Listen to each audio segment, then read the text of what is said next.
computer. Greetings, Earth and Space Explorers. Welcome to Doc Waller's Earth and Space Report for Friday, October 25, 2024.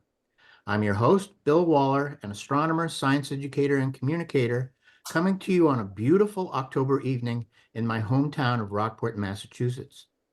These Earth and Space reports are intended to engage and inform people like you who are curious about Earth as a planet, who care about our life-sustaining biosphere, and who wonder about the greater cosmos and all that it has fostered throughout space and time. Video recordings of these reports are archived on the Earth and Space Reports YouTube channel. They are also in regular rotation on the 1623 Studios Community Access Cable Television channel. I'm grateful for the continuing interest and support shown by Rockport educators and students, Cape Ann cultural colleagues, cohorts of the Gloucester Area Astronomy Club, sundry Earth and space scientists, educators and communicators, far-flung friends, family, and other curious folk. Thank you for your active participation and encouragements. This evening, I will be making the case for advancing astronomical literacy via student writing contests. I will first provide the motivation for these sorts of contests, and then we'll describe and promote a pilot contest that is underway. But first, I would like to take a little time to dedicate this Earth and Space report to Mary Ellen Lepionka, who recently joined the spirit world at the age of 81. So let me share my screen. And Zoom, it's on the Zoom. I want this. There we go. And I want slideshow from the beginning. And here we go. Okay, Mary Ellen. Mary Ellen was a pioneering anthropologist of indigenous culture in coastal New England, a budding archaeoastronomer, and a great lady overall. When I say she was a pioneering anthropologist, I am referring to her work that exposed the truth about the indigenous cultures who inhabited coastal New England well into the colonial period. Contrary to general suppositions, she found that the Native Americans here had not disappeared from warring and diseases. Instead, they were actively persecuted by the European settlers. Mary Ellen also helped show that colonial New Englanders held slaves from Africa and enjoyed the economic benefits that accrued from their involuntary labor, a reckoning indeed, which organizations like the Universalist Unitarian Church in Gloucester has come to terms with. So, well, let's leave that. I first came to know Mary Ellen from her interest in Native American sky watching. Having found a potential solar observatory on Poles Hill in Gloucester, she recruited several of us with similar interests and relevant skill sets, where we helped her to explore the hill and assess potential astronomical alignments in the boulders located up there. She graced these Earth and Space reports with a talk on indigenous astronomy, which is archived as episode number 36. She also attended several of these Zoom gatherings, offering her intelligence, charm, and moral support, to which I am most grateful. Ad Astra, Mary Ellen. But I'm not alone in wanting to share with my sentiments. We have Mark Carlotto and David Tower, who I'm going to stop sharing, who might want to say a few words as well. You want to? You want to go first? Well, I'll say that I was the most recent person to know Mary Ellen. It was during the COVID pandemic when everything was locked down, and my wife and I were starting to take walks up in Poles Hill. We had never been there before, and there was a sign posted in the bulletin board about the area being a solar observatory. And I taught astronomy. I teach astronomy in high school, or I did before I retired. And I got really interested in that and got in touch with Mary Ellen. And she was so wonderfully generous with her mentoring and her knowledge. And since in the years since, I've explored parts of Poles Hill and discovered some new aspects of it that she didn't have a chance to look at. But my friend here, Mark Carlotto, who is, for those of you who are not associated with Cape Ann, he is the author of multiple guidebooks on the lovely trail networks and so many other aspects of Cape Ann. He's an archaeoastronomer in his free time, spare time, and he collaborated with Mary Ellen on the first publication in 2015 about the Pole Hill Solar Observatory.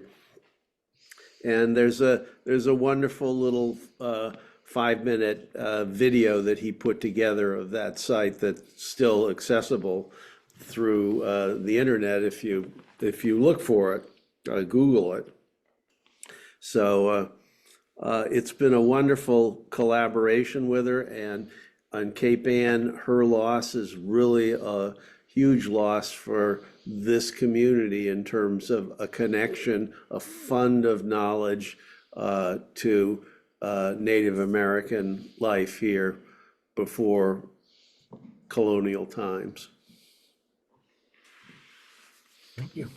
Mark? Thanks, David. So I met Mary Ellen at least 15 years ago. We worked on Dogtown for quite a number of years. We were co-founders of the Friends of Dogtown.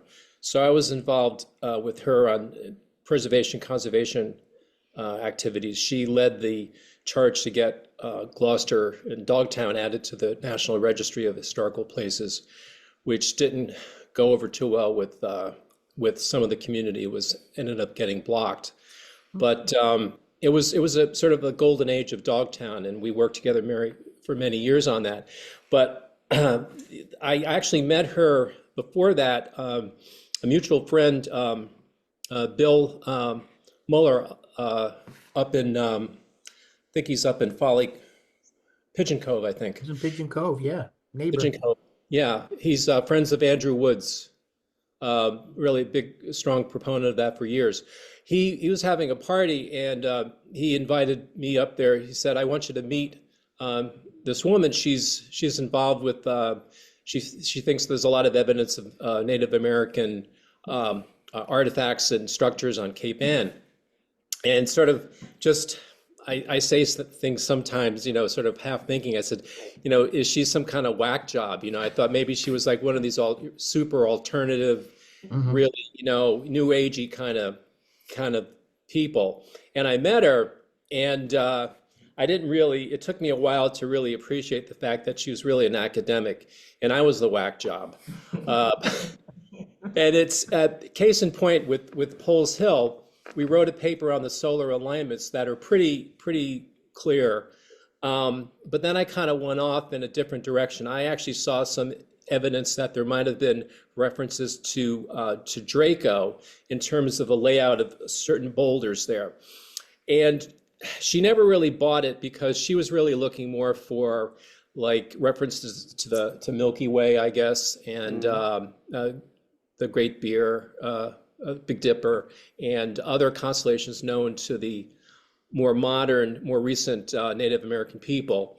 And so that was her academic perspectives. That's what she was looking for. I didn't find it. I found something else, and she didn't really buy off into it.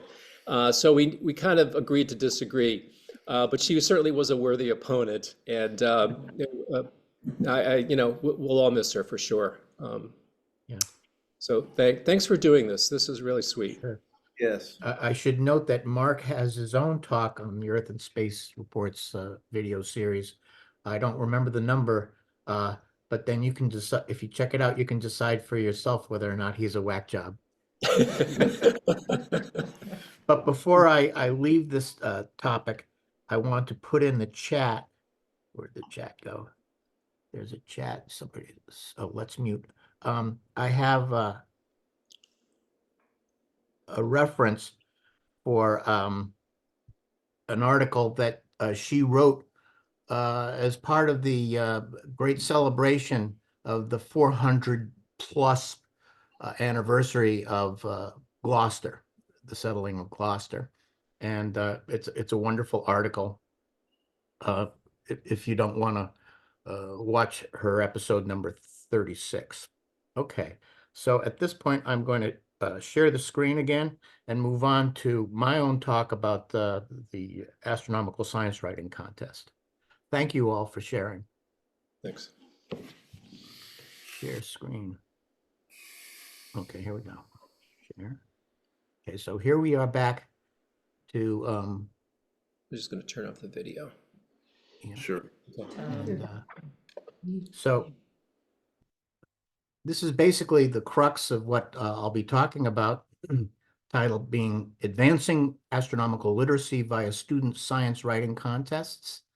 And I'll give basically a brief summary. It's basically the bottom line, and then go into the motivation, both academic and personal, for pursuing such a science writing contest.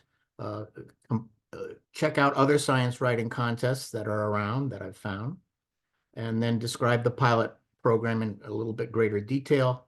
And then, of course, seek input from anybody and everybody. So I would like to note that Mary Ellen would approve of this, because in her prior career, she was a editor and publisher, basically focusing on textbooks. And so I bet she would be in favor of anything involved with increasing the scientific literacy of our youngsters. So here is the bottom line. It's I'm going to reduce the number of folks here. Show. What do I want? There we go. Show active speaker. What? There we go. Okay. So the way it's configured, the pilot program is co-hosted by the Galactic Inquirer, and I'll talk about that a little bit more. But it's a free online journal that Mike Deneen and I co-host. And we are very interested in covering diverse topics in astronomy and space exploration. We're getting support from the American Astronomical Society's basically education committee, the International Astronomical Union's Office of Astronomy for Education, and the SLU Remote Telescope Service. This is targeted for high school students interested in astronomy and space exploration, not college students, not middle school students, but high school students. The finalists receive prizes and publishing opportunities, and the accepted genres are all over the place because we wanted to maximize inclusion. So they include research reports, news stories, essays, biographical profiles, book reviews, speculative fiction, dramatic scripts, poems, and musical lyrics. So quite a bit that's will be accepted and considered. The submitted pieces should be 500 to 2,500 words in length. The 500 words refer to maybe the poems, and the 2,500 words refer to maybe the research reports. Deadline for submissions is March 15, 2025. And in this slide, but I will also give another link on the chat, but all these items that are underlined will take you to more information. Okay. So let's go back track to, why do all this? And it basically refers to asking, what does it mean to be scientifically literate? It seems all the major documents and standards in science education these days call for the students to become scientifically literate. And in one article, they asked, what does it mean to be scientifically literate? Well, you would have to basically compile the 1,000 pages that are in the standards. Was it the National next generation science standards and the state standards as well. And you'd have to just pile up 1,000 pages, and somewhere in there you might find something that would refer to what scientifically literate people should be able to do. But there was one that stood out in this particular article, the Program for International Student Assessment. They define scientific literacy as, quote, the ability to engage with science-related issues and with the ideas of science as a reflective citizen.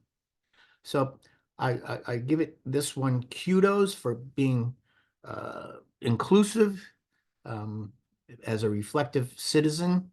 It's not saying, this is what you need to be a scientist. It's to be a reflective citizen. So I give this definition kudos, but it leaves wide open what it means to engage. Okay. So I offer a more literal definition, which I'm going to run with. Scientific literacy encompasses the ability to read scientific literature and to effectively communicate scientific knowledge and reasoning via writing, speaking, and other means. So that truly is a more specifically literal definition. I'll run with that. So the goal, what's the goal? Why become scientifically literate? It's to cultivate an informed citizenry. So there's the citizen thing back again, capable of engaging, watch out, engaging with evidence-based scientific discourse. And so that was enough for me to be satisfied that I knew what I was trying to do. Specifically, astronomical literacy is an extension or a part of scientific literacy that involves those aspects of scientific literacy pertaining to astronomy and space exploration. So now that I've parsed these words, this has motivated me to advance the cause of astronomical literacy as defined. I pursued the development of an astronomical science writing contest for high school students. Okay. But why astronomy? Among all the sciences, why choose astronomy? Well, one reason is that I'm an astronomer, but it also is widely recognized as a gateway science. It's incredibly popular, and so it draws people in, and they get to exercise rational thought processes while being inspired and considering other knowledges, other literacies in an interdisciplinary way. And so that's why I choose astronomy. And I've had other talks in the series which considers why astronomy is such an important subject to learn. And so, for example, you have beautiful pictures taken with these great observatories, which are seen by billions of people now. And you have the allure of space exploration, human space exploration as well. And then planetarium shows, which bring in hundreds of millions of people a year. And then, of course, there's the books and the courses and the amateur astronomers who spread the love all around the planet. So that's why astronomy. So that's the more academic motivation for doing this. But my personal motivation is that myself and Michael Deneen have co-hosted this journal for, I think, a decade or more. Correct me if I'm wrong, Michael. And like all organs like this, platforms, just like the Earth and Space reports, these are hungry beasts, and they need new material. And I've had some good luck mentoring students in college and in high school so that they ended up writing some pretty nice papers. Uh, Recently, I got to mentor two high school students who did research papers that we were able to publish in the Galactic Inquirer. And it took a while. They had to, they had to choose the topic. That took a while. They had to learn about the topic, and then they had to do research that would be new and interesting, and then write about it, and back and forth with a lot of mentoring. But they came out with papers which I believe are pretty darn good. Uh, at the college level, at Endicott College, I taught a more general interest course, and so uh, I encourage the students not to do research papers, but to do book reviews. And this again entailed a lot of time. Uh, they during the course they had to find a book that they thought would be worth reading, and read it while taking notes, organizing the notes, um, and building an outline, um, responding to prompts for building their book review, and then going through a draft and a rewrite, revision. And by the end, they had very nice book reviews. They also presented on it orally to the rest of the class. And here, Anthony Schulman talked about Alan Lightman's book, and she didn't mince any words about what she thought of that book. Um, Oops, sorry. And then Amelia George did a review of The Martian by Andy Weir, and it's perhaps not surprising that she was a little bit more favorable of that book. Oh, boy, done. Okay. And then Abigail Twombly did a book review of The Glass Universe by Dava Sobel, and she was pretty matter of fact. I think she liked the feminist side of that book, because it it really highlighted these Harvard women computers, is what they were called, and what the amazing things they did, um, despite their uh, status in life. And then interleaved with a professionals uh, article on the multi-armed Milky Way, we have a book review by Todd Stelling on the Georgian star, and that refers to the Herschel brother and sister team, um, which did amazing things following William Herschel's discovery of Uranus, where they gauged the Milky Way and its contents. Okay. Uh, Back to high school from college, here is a cohort of AP Physics students who carried out original research, again, mentored for a fair period of time. Actually, it was like from January to March, given the schedule of AP courses. We were able to fit it in. And they presented their research in competition as part of the Junior Science and Humanities Symposia that occur all around the country. And so this is another form of communication, but they also wrote papers in these regards. And oops, I want to just end with, with this successful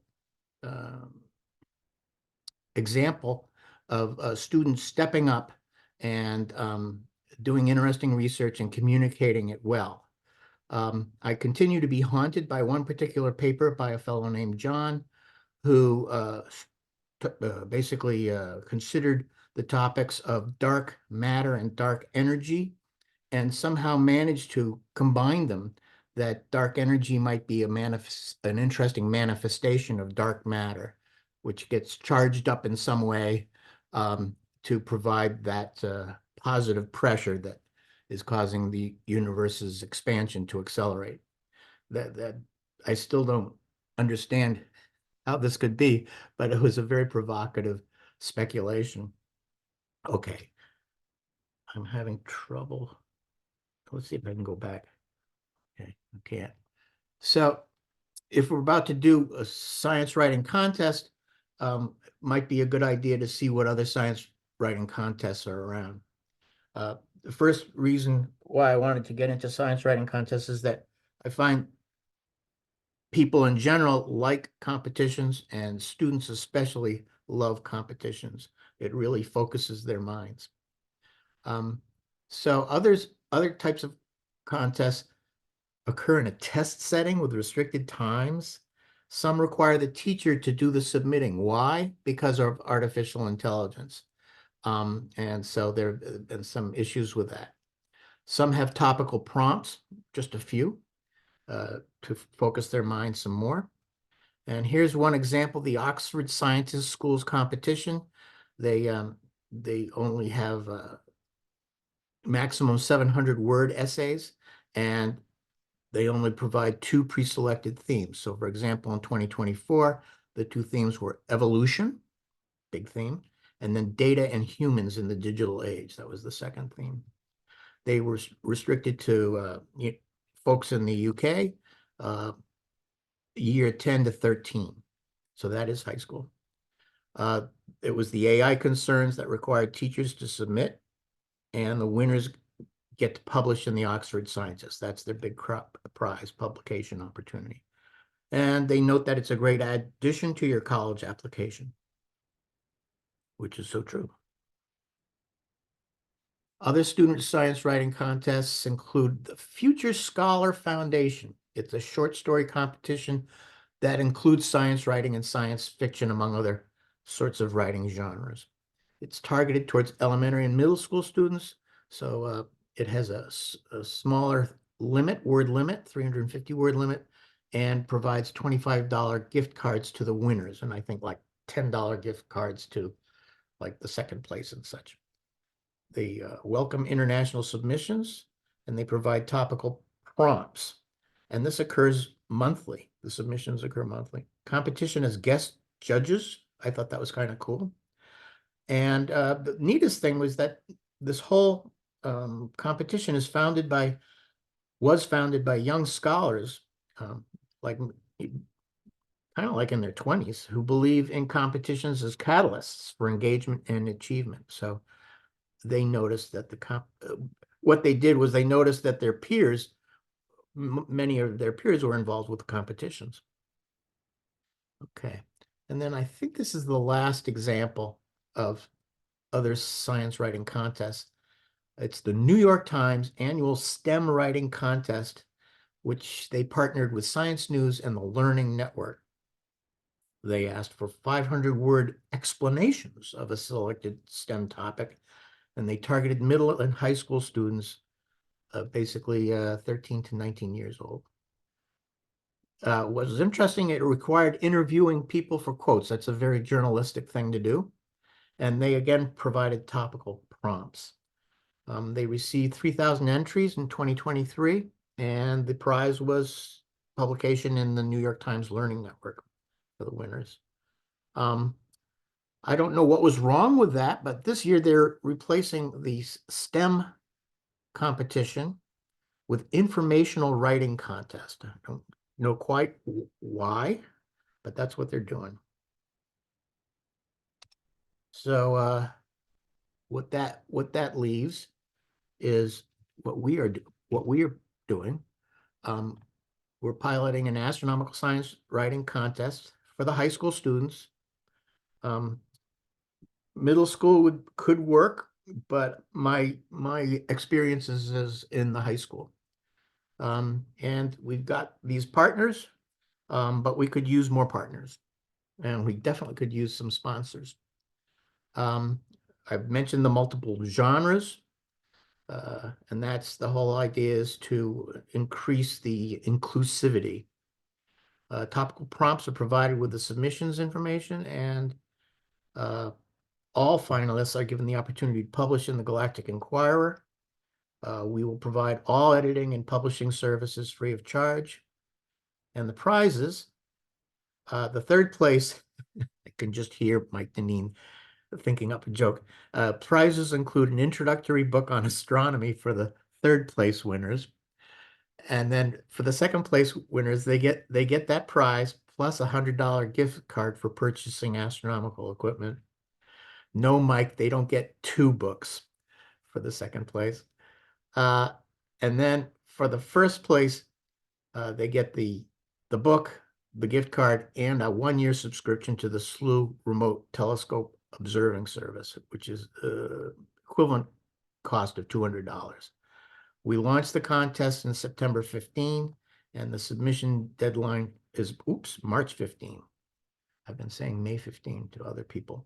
March 15, the Ides of March. So I think this is pretty much the last slide. And this slide will be available as a PDF slides, and where everything is linked to what you need to know. The submissions in particular has information on what's required and some topical prompts.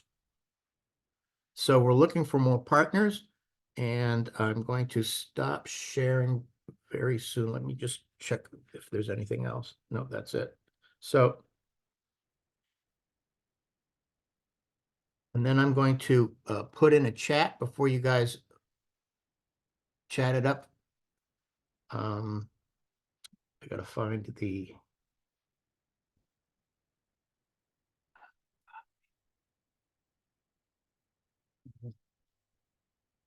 second.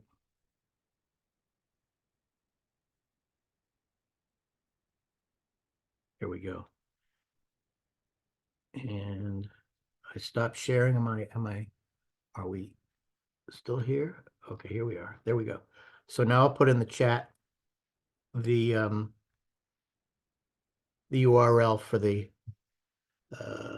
information on the science writing contest. So that's it. I would welcome any comments, any suggestions as you guys go forward. You got the 2 hosts of the Galactic Inquirer. And the Expect a grand call. prize in the contest is Yeah. they don't get an introductory book on astronomy. You pulled it off, Michael. But I have the book. You Signed by have it. So, but if you could share to all your school systems in North Carolina, Yeah. that would be a great thing. And Arthur, if there's any folks that you are related to or know who might have high school students, we would be very interested. And to those of you who are watching the recording, please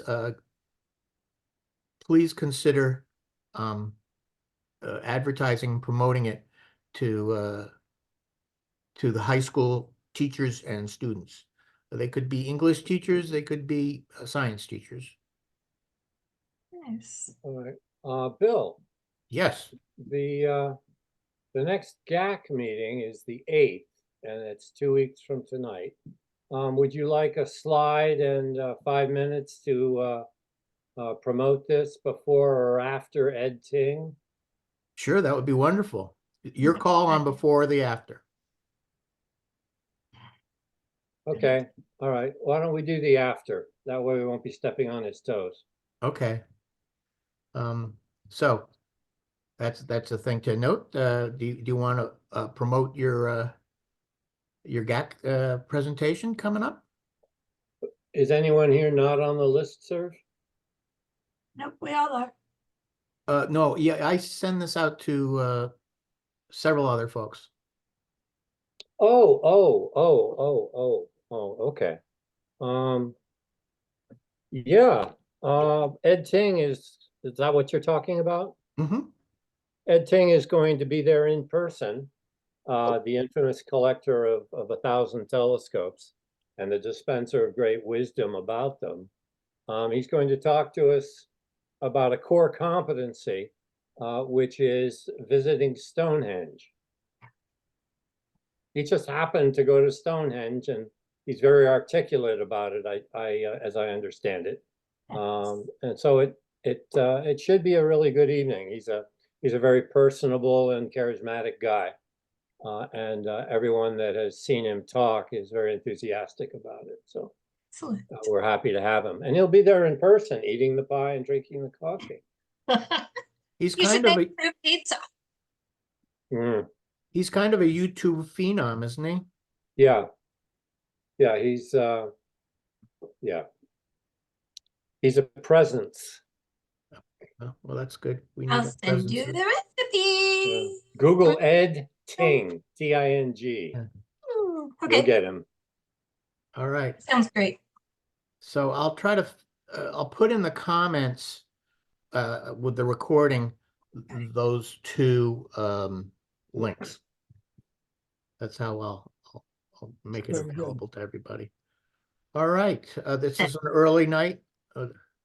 I'm glad that we had the dedication to Mary Ellen LaPianca, and Yes. I'm Very glad that touching.